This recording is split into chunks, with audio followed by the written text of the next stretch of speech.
WNBA officials face broadcaster criticism after Fever HC Stephanie White avoids technical foul.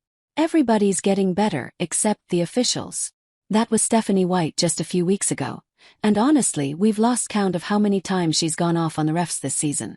The Indiana Fever head coach has been fined already. An undisclosed amount. Presumably for her comments after that heartbreaking 90-88 loss to the New York Liberty. But White didn't stop. Game after game, she's been calling out what she sees. But now, well, things seem to have flipped. The officiating drama is still front and center, but this time, White's team might have been on the other end of it. The Fever snapped out of their funk Tuesday night with a 94-86 win over the Seattle Storm, finally closing out their West Coast trip on a high. After blowing late leads in the first two games, they needed this one bad. But of course it didn't come drama-free.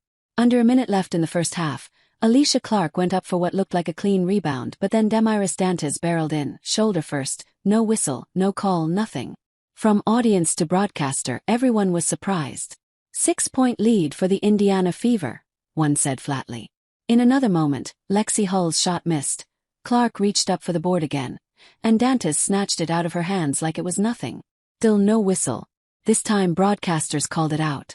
And that would be 4 on Dantas if they had called, the commentator added bluntly. Now, you'd expect a full-on meltdown from Seattle's bench, right? Surprisingly, there wasn't one. But the silence from the broadcast booth told the whole story.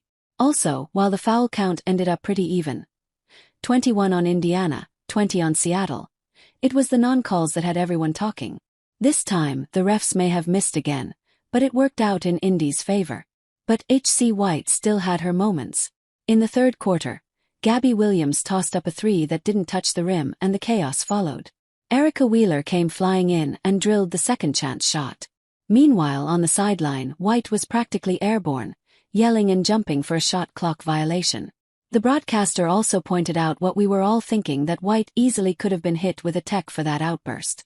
They also added, "I've never seen Stephanie White this angry." She didn't, thankfully. But this wouldn't have been her first tech of the year.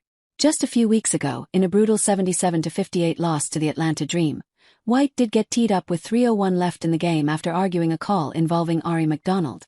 But she avoided it this time and also walked off with a W. The win put Indiana right back at .500 with a 7-7 record, and they'll return home to face the Los Angeles Sparks on Thursday night. Aaliyah Boston has to be the game changer as she went full beast mode, dropping career-high 31 points.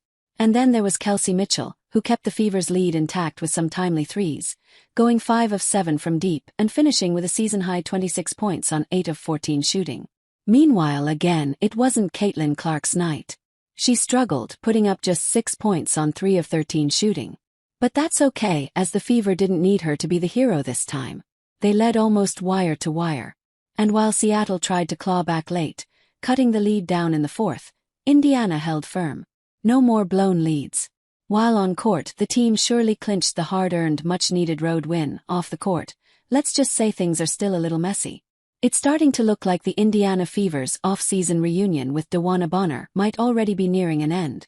Bonner, a two-time WNBA champion and one of the most experienced players in league history, has now missed 5 consecutive games for the Fever, most recently sitting out Tuesday night's clash with the Seattle Storm.